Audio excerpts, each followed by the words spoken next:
Today is a very sad day for Everrain Gardens. Bêbado da vida faz tempão. Surpresa na cena, nem quero problema já há tempão.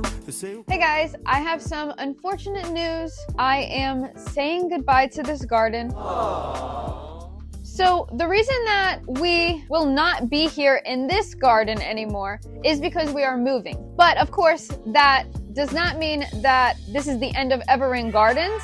Everrain Gardens is very much still going to continue. It's just going to continue somewhere else. So that's what's going on. And the projects that we're moving onto in the very near future, which you will see on the channel, are very exciting projects. So I am very excited about that.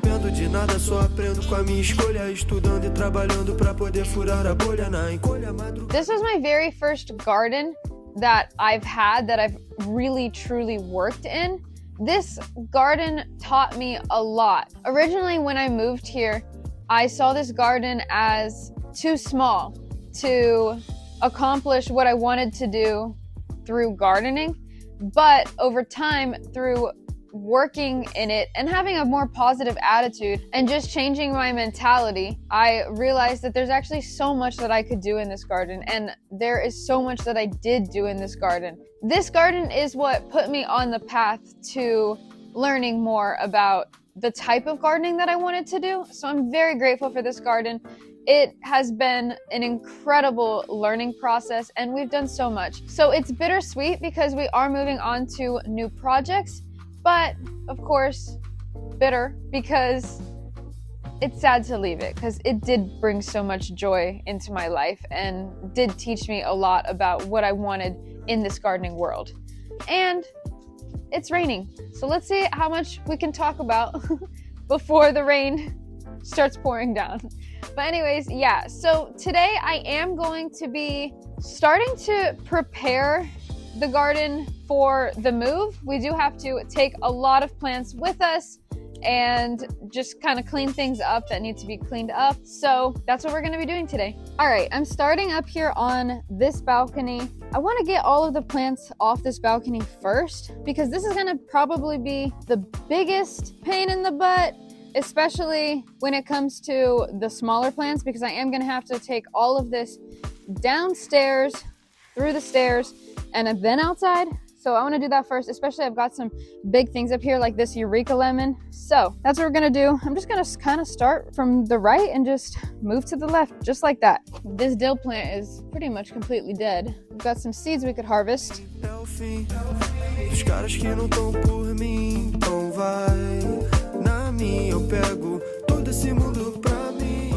These peppers are growing so slowly.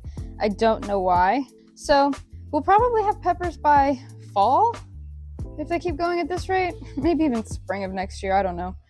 They are not growing fast. But this jalapeno is. There's a red one. Need to harvest that.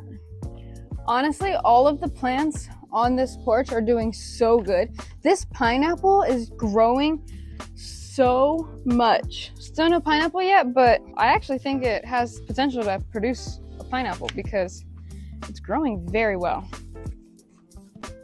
All right, last but not least, the lemon tree, the Eureka lemon tree. It has actually been doing really good up here.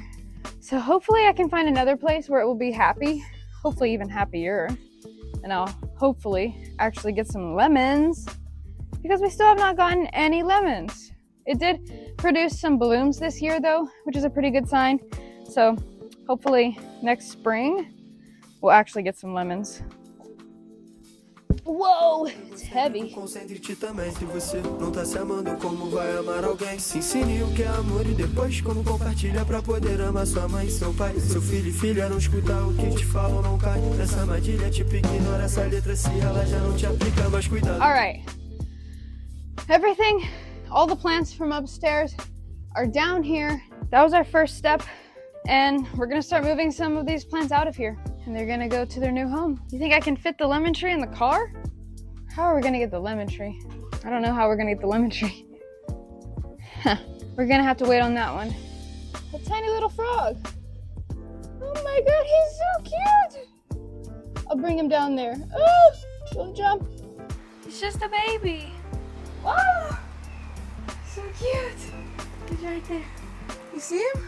All right, of the plants, the ones I'm gonna take right now for today are gonna be the plants that I care the most about, because here they are kind of struggling to get taken care of and less likely to live. So definitely this jalapeno has to come today. Other things that are maybe in smaller pots too, that are just struggling because they have to be watered every single day or they're gonna die.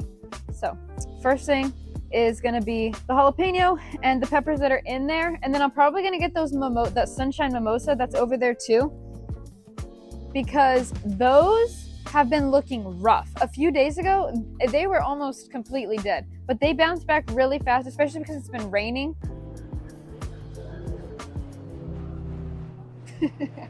Yeah, so the nutrients in the rain have been helping it a lot. I also have been supplemental watering as well. So those are gonna definitely come today, but yeah, jalapeno and those, and then I'll figure it out from there. Mint, taking mint with me. I also need to get my spearmint. This one unfortunately gets neglected a lot, so we need to take this one. All right, I'm taking the herbs. This oregano, by the way, looks so good. The oregano and the thyme have grown so much. Obviously the sage is huge, but you know how I feel about the sage. Okay, now I'm gonna focus more on shade plants, because where I'm taking these plants to today is a much shadier area. So yeah, I'm gonna take the plants that need more shade. Lily, begonia. I know that lilies are technically poisonous to cats. I do have cats, but I put the lilies just somewhere where they're not around. I always put it up somewhere really high, and they've never bothered them, so don't come for me. String of hearts, kalanchoe. I don't know if that's how you say it, but that's how I say it. I've actually heard it be said a different way by somebody who knows more than me, but I don't remember how they pronounced it, so I still call it kalanchoe. This is some sort of pine, Christmas tree, my version of a Christmas tree. Bringing these to the dumpster. Don't worry, I leave them like this. Our community here does that a lot. We put things right outside the dumpster for anybody to take, and people usually do take them. Obviously, no one's gonna take these dead ones, but they might take the pots, so. All right, what do we have left?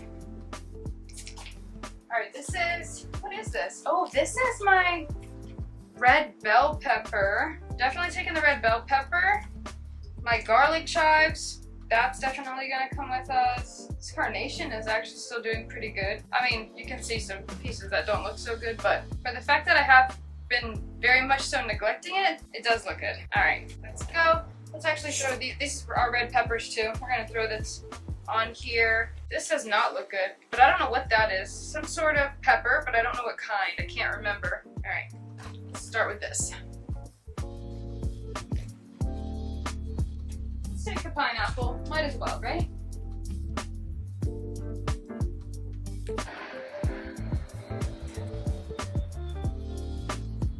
Dumpster. I pretty much never throw plants away. This is not something that I would commonly do, but because I'm moving, it's a lot easier to just put the plants that are struggling a lot by the dumpster, because I'm not going to be able to care for them properly while I have the move going on. But I will say that this community here, plants are the first thing that usually go when you put them by the dumpster. I have done this before in the past, and people do come by and take them. So the ones that look like they have life in them, they probably will get taken, because there are quite a few people around here that do like to garden, so they probably will take the plants. But yeah, this is not something I would normally do. I just don't really have the ability to take care of all of the plants that are here, so the ones that are struggling are gonna have to go. All right, let's take this tray. This tray here has tomato, this is a tomato, tomato, tomato, and then a bunch of Zinnia Thumbelinas. Also, I don't think I will ever plant Zinnia Thumbelinas ever again. I just find them to be very unproductive. No, it's not the word. They're just not very exciting.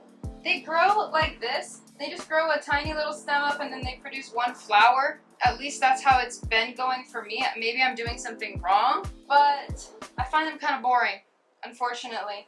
I like the much bigger zinnias. I do actually have some of the, not the Cali Giants, the Bennery zinnias over there, and one of them did start blooming. But that's more my speed with zinnias. These are just not that exciting.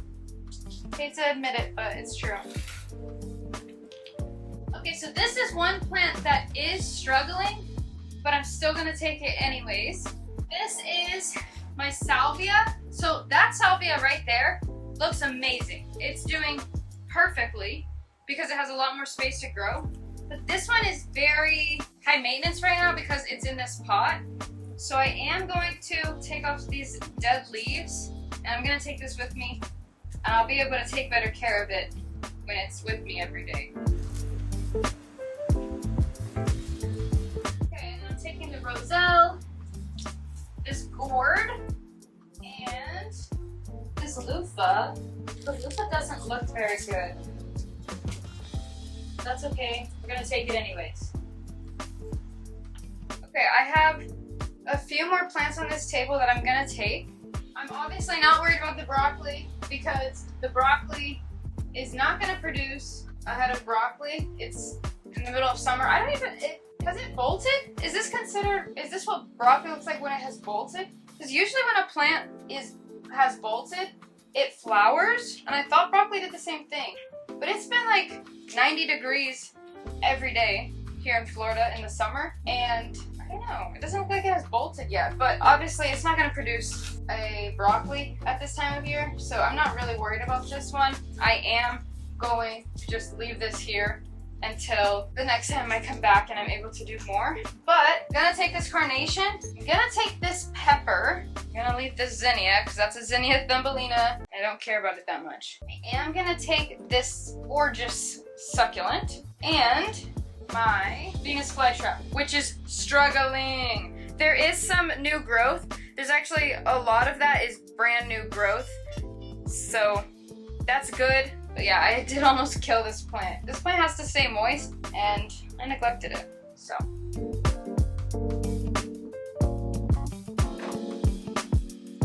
Okay, that's it for the pots for today. But I did learn something pretty exciting. Before I get into that, I have had quite a few people ask me, just friends and family, ask me if I'm gonna take the plants that I planted in the ground with me, because obviously I do love them. However, I'm not going to be taking any of the plants that I planted directly into the earth. Those are going to stay here because the whole purpose of me planting them is to help the pollinators and help to support the ecology in this area. So those are going to stay here.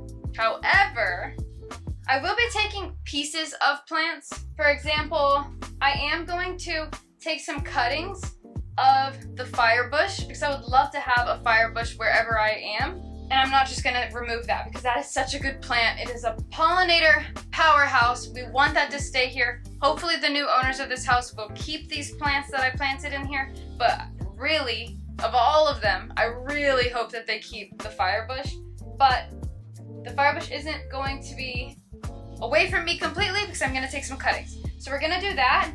And another plant from in the ground that I am going to be taking some of is this plant here. This is a caladium. I believe the variety is called Heart of Jesus. This was given to me by my grandmother who has passed away. So no matter where I'm at in life, I will always be taking one of these with me. It emerges from the earth every spring, and my grandma was also born in the spring, so this is a very, very special plant to me. So I will be taking a few of the bulbs of this with me, so that way I will always have it with me and I won't miss it. But of course I want to leave some of it here because it's stunning, and I would like the new homeowners to have something like this that's beautiful here.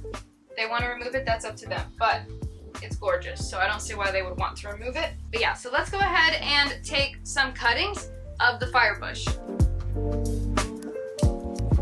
Alright, that should be good. Alright, so we're gonna remove the lower leaves. We're gonna cut it here. So that's one. We're gonna take a few just to be safe. So I wanna make sure that this works, so in case one of them doesn't work, at least I'll have maybe one or two that would do work. So that's what we're doing. So you want to cut it for the firebush. Well, at least this is what I'm doing. I've never done this before. I saw another YouTuber do this where they were just propagating firebush. I didn't even know that you could propagate firebush this way. And I saw another YouTuber, her name is Allison on YouTube, and she was propagating firebush. So I got very excited when I saw that because I love my firebush and I really wanted to take it with me, so now I can. But yeah, so I don't know exactly what I'm doing. I'm just trying my best. But I did read online that you're supposed to just clip it right underneath a set of leaves. And then these are nodes where they should produce roots. But yeah, hopefully this works because I would love to have some firebush plants. I think 3 should be fine. We're gonna cut off the leaves again. This one I did do it like this too, just to see if maybe that makes a difference. Actually, we're gonna cut this one here because I only want 2. I don't know. And then roots are supposed to come out of here. So we're gonna try that and see what happens, see if it works. I really hope it works because I would love some. And if it does work on all of them, then I'll have 3. Fingers crossed. Okay, I've got my cuttings. I just put them in water. You could put root hormone on them, but I'm not doing that. I've literally never done that before, but it would probably help them grow a little bit faster, but I'm not gonna do that. I'm just gonna see how this works, and if it doesn't work, I'm gonna probably come back and take a few more cuttings and try it again. So I do have time before I have to be completely moved out, but it also is a cute little floral arrangement in the process, so I love that. All right, so that's it. The last thing I am gonna do today is I'm gonna pull up a few of those caladiums for myself, and that's all I'm gonna be doing today. So thank you so much for watching this video. If you liked it, please give us a thumbs up. Please subscribe to the channel. I appreciate you guys for watching. If you're still here at the end of the video, thank you, thank you, thank you. It helps me so much, so thank you. I really appreciate it, and I hope you guys have a wonderful day, and I will see you in the next video. Bye. Presa na cena, nem quero problema já há tempão. Eu sei o quanto que eu tenho de apoio de irmão, e sei o quanto que você não sabe da minha vida. Se não tiver por mim, é o fim dos caras que não tão por mim. Então vai.